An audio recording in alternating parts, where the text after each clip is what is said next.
गोकुल जी, गो को लेके अभियान चला हुआ था शहर में, कहाँ तक पहुंचा? आपने फीडबैक लिया होगा सर। बिल्कुल। वो 900 कुछ जो स्ट्रे कैटल हैं वो अब तक गौशालाओं के अंदर जो भेज दिया गया है। आज सुबह भी मैं रोज़ इस पे अपडेट जो है वो लगातार ले रहा हूँ और यही टारगेट है जो आपको बताया था कि बिफोर मार्च हम स्ट्रे कैटल फ्री सिरसा को कर देंगे।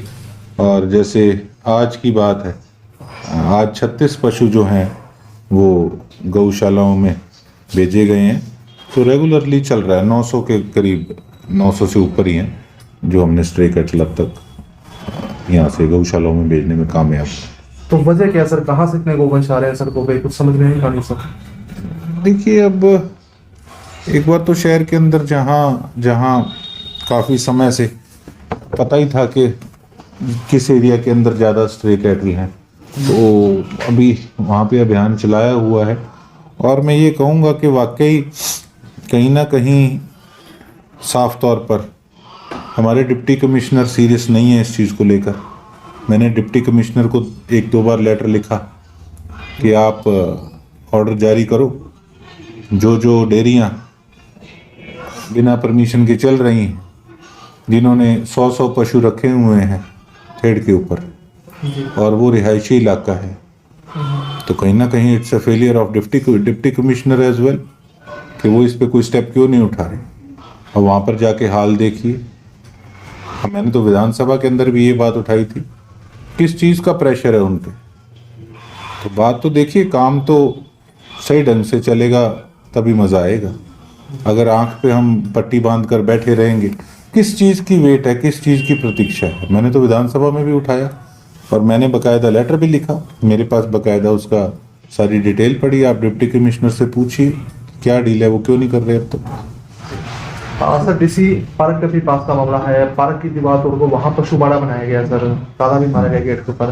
क्या कुछ कहना चाहेंगे? ऐसे लोगों पे कैसे शिकंजा कसेंगे सर? आपने अभी मेरे को ये बात बताई, मेरे पहले संज्ञान में नहीं थी जी मैं अभी इस पे बात करता हूँ ऑफिसर से। जी। और सर, बारिश का मौसम है और शहर की बात करें तो कई ट्रांसफार्मर पे मीटर खुले हुए पड़े हैं सर, हादसे की भी आशंका रहती है। तो ऐसे में क्या कहना चाहेंगे सर? देखिए, मैंने तो जो पोल्स के ऊपर जहाँ गुच्छे बने हुए हैं तारों के, और उन पे भी मैंने कहा कि इस पे प्रॉपर बॉक्स तो लगाए जाएं। लेकिन अभी देखिए, जो सिस्टम में ये नहीं कहता कि हम क्या करें ये वो, नहीं, हम लगे हैं उस पे। और मैंने एक लेटर भी तैयार जो है वो करने को कहा था। उसमें 1-2 दिन मैं थोड़ा सा लगा रहा यहाँ पे जो ठेकेदारों के माल चेक करने में, तो वो भी इशू करेंगे कि आप प्रॉपरली जो है इसको काम को करें, जहाँ बॉक्स लगाएं, जहाँ जहाँ बड़े ट्रांसफार्मर पड़े हैं जिनकी बेस कच्ची है या कुछ जिनकी ग्रिलिंग हुई हुई है, तो उनके गेट खुले हुए हैं, कोई हादसा ना हो जाए। तो वो इसके लिए भी प्रयास कर रहे हैं ऑफिसर से बात भी तो करें। इसारिया बाजार में सर खंभों पे खुले पड़े हैं मीटर, ओपन बारिश हो रही है, नंगे तार हैं, कभी कोई जानवर ही मर सकता है। ऐसे पहले भी हादसे हुए हैं, बरसात में करंट आ जाता है, खुले तार होने की वजह से करंट आ जाता है, पशु मरते हैं। जी, मैंने ये वही आपको बताया, ये मेरे ऑलरेडी मेरे नॉलेज में ये चीज़ है। और इस पे हमने 1-आधे दिन में लेटर भी भेजना है इनको कि आप इसका ठेका करके इसकी आप बॉक्सिंग वगैरह जो है, ये सारिया बाजार अकेला नहीं, सारे बाजार ही हैं। सभी बाजारों में सर है, उस पे नेट की तारें भी लगी हुई है, जबकि बिजली तारों पे, जिससे अगर संकलोने में पहले हादसा हुआ, मीटर लगे, नुकसान, बड़ा नुकसान हो सकता है। अब बरसात में चिंगारी उठकर आपके कार्यालय के आगे भी है जो खंभा लगा हुआ है, उसमें कम से कम 15 मीटर लगे हुए, इतना गुच्छा लगा हुआ है, कभी भी हादसा हो सकता है। उसका कौन जिम्मेवार होगा? दिक्कतें हैं, जिम्मेवार तो वही बात है जी, डिपार्टमेंट तो है ही है जिम्मेवार। अब हमसे तो जो हो रहा है हम लगे हुए कर रहे हैं। और मैं तो दिन प्रतिदिन यहीं रहता हूँ, आपके सामने अभी आप आए हैं, लोगों की सुनवाई भी कर रहे हैं, काम भी कर रहे हैं। अब वही बात है ना, काम है बहुत ज़्यादा, तो मेरे लिए भी एक बहुत बड़ा चैलेंज है कि किस प्रकार से किन किन चीज़ों को हमने ठीक करना है। मैंने कल ही सोशल मीडिया पे वो डाला था कि तकरीबन 80-90 कंप्लेंट्स जो थी पब्लिक हेल्थ की, वो हमने ठीक कराई हैं, और 80-90 के करीब अभी भी रह गई हैं, उस पर भी लगे हुए हैं। और आपके सामने डेली किस प्रकार की ठेकेदारों का काम रहा नगर परिषद के अंदर, उसको भी किस प्रकार से चेकिंग करना है, किस प्रकार से पकड़ना है, पीडब्ल्यूडी वालों का हाल आपको दिखाया, जो बाईपास के ऊपर माल गिरा हुआ था। तो रेगुलरली काम इन्हीं चीजों पे चल रहा है। हाँ, बात रहेगी बिजली विभाग की, आपने जो मेरे से सवाल पूछा, इसमें भी अभी काफी कमियां हैं। देखिए, डिपार्टमेंट बहुत है और हर डिपार्टमेंट तक पहुंचने में, उसका संज्ञान लेने में, उसमें काम कराने में समय लग रहा है। और आप ये देखिए कि एक जो सड़क, आपने मुझे कहा कि मेरे कार्यालय के आगे खंबा लगा, ये मेरा बाजार है, सारा बाजार मेरा है।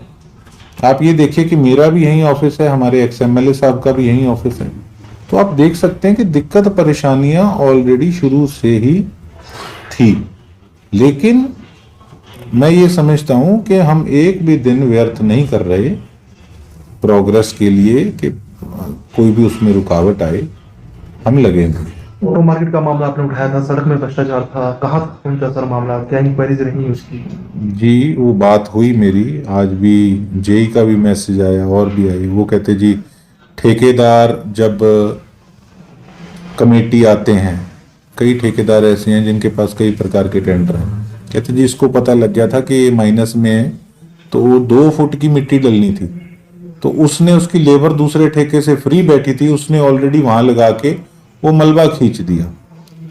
तो मैंने उनको कहा, मैं कहा आपका फर्ज नहीं बनता था आप वहां जाकर उसको चेक करने का काम करें? वो कहते जी मेरे को था कि माइनस में हो गया, जब सारे वर्क ऑर्डर वगैरह होगा उसके बाद मैं चक्कर लगाऊंगा। तो कुल मिला के इस तरीके का मामला सामने आया। कहता जी मिट्टी तो ऊपर 2 फुट डलनी थी। तो मैंने कहा लेकिन जो साइड वाली ईंटें थी वो किस प्रकार से लग रही थी वहां पर? जी। मतलब ठेकेदार ने तो यही सोच लिया ना कि मैं अफसरों की आंख में धूल झोंक के और इस मामले को मैं तैयार भी कर दूंगा और नीचे का माल भी चेक नहीं होगा। तो मैंने यही उनको कहा है कि इसको आप आगे से इस प्रकार की अगर कोई शिकायत आएगी तो फिर वो कोई ऑफिसर उसमें बख्शा नहीं जाएगा और अपना सिस्टम ये लोग अपना सुधार लें। ऐसे ठेकेदारों को आप चेतावनी देना चाहेंगे जो इस तरह का घटिया सामग्री लगा के सड़क बनाने का काम करते हैं? भाई साहब, हर चीज में ये समझता हूँ कि चेतावनी से नहीं होगा। जी।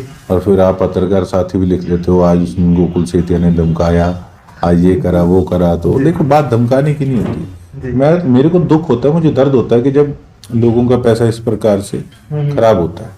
तो मैं तो उनसे क्वेश्चन करता हूँ, एक कुछ मेरा बोलने का तरीका वैसे है कि मैं भी अनॉय रहता हूँ कि यार ये दुनिया कहाँ से कहाँ पहुंच गई और ये हालात ये बने पड़े हैं। तो बात धमकाने की नहीं है। लेकिन अब मैं एक चीज और समझता हूँ कि किसी को मैंने देखा कि थोड़ा सा अगर सख्त शब्दावली में बोल दिया तो उसको असर महीना 1.5 महीना रहता है। क्यों? ये मोटी चमड़ी वाले लोग हो गए कई।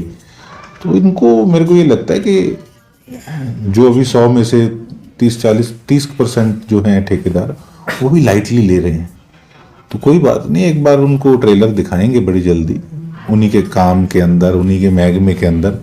जब ट्रेलर दिखाएंगे तो वो ट्रेलर का मैसेज तो फिर पूरे हरियाणा के अंदर जाएगा और इस चीज़ के लिए फिर आगे के लिए सिस्टम जो है उसके अंदर सुधार आप देखेंगे। जैसे अब आपने पूछा बिजली महकमे वाला काम है, मेरे दफ्तर के आगे वाला ये है वो। भाई साहब, मैं अपने दफ्तर के आगे वाला बाद में कराऊंगा, पहले मैं औरों का कराऊंगा और लोगों का कराऊंगा। अब हालांकि आपने देखा कि वो रानिया रोड जो उखड़ी पड़ी है, तो चलो मैंने तो गाड़ी से जाना है, मेरे को फिर भी दिक्कत कम है। लेकिन जो आदमी 2 व्हीलर पे आता है, अब बरसात का मौसम है, कितना बुरा हाल है वहां पर। और अब आपने देखा कि एक हफ्ता पहले मैंने वीडियो डाली एक इररिस्पॉन्सिबल एक्शन की, सब्रवाल जी की, कि ये आपने क्या करा है बताइए, मैं इसमें क्या करूं, अब तूने कैसे कर लिया। अब ऊपर से चंडीगढ़ से सारी चीजें पास भी हो गई, टेंडर भी हो गया, वर्क ऑर्डर भी मिल गए, हफ्ते के बीच में सामान भी गिर गया और वहां डिगिंग भी स्टार्ट हो गई। अब कैसे हो गया सब्रवाल जी? तो कुल मिला के इन लोगों की काम करने की मंशा नहीं होती। और मैं तो ये बात कहूंगा कि अभी उसकी बेडिंग होगी, नीचे माल डलेगा, लेकिन ऊपर जो तारकोल का काम होना है, मेरी कल ही डिस्कशन चल रही थी अफसरों से, तो वो ये कह रहे थे कि आप अगर कहोगे तो हम इसको फटाफट बना देंगे, लेकिन कहते कि मार्च के अंदर लास्ट में, कहते उस समय जब गर्मी ज्यादा होगी, हीट ज्यादा करके, तो वो तारकोल ज्यादा पकड़ करेगी, वो सड़क सही, मतलब उसका काम गर्मी में हो पाएगा। तो अब वही है, मैंने इनको कहा चलो नीचे वाला तो काम आप इसको कंप्लीट करो, उसके बाद आगे देखते हैं मौसम के अनुसार, जब गर्मी पूरी हुई, धूप पूरी हुई, तो फिर आप उसको बनाइएगा ताकि वो उखड़े ना ज्यादा समय तक। रोड बन गए होने की वजह से सर एक्सीडेंट भी हो रहे हैं, लगातार कोई ना कोई एक्सीडेंट। बात आपकी ठीक है जी। अभी कल एक और हमने रोड देखा केलनिया से जोड़ नाली, हालांकि वो रानिया विधानसभा क्षेत्र की रोड थी, तो उस पे भी देखा जब, तो जेई भी वहीं पे थे। मैंने पूछा, मैं कही इसका क्या कारण है, उसमें कुछ कमी पेशियां थी, उनको कहा इनको ठीक करो, एक्शन को कहा कि आप इसको ठीक कराइए।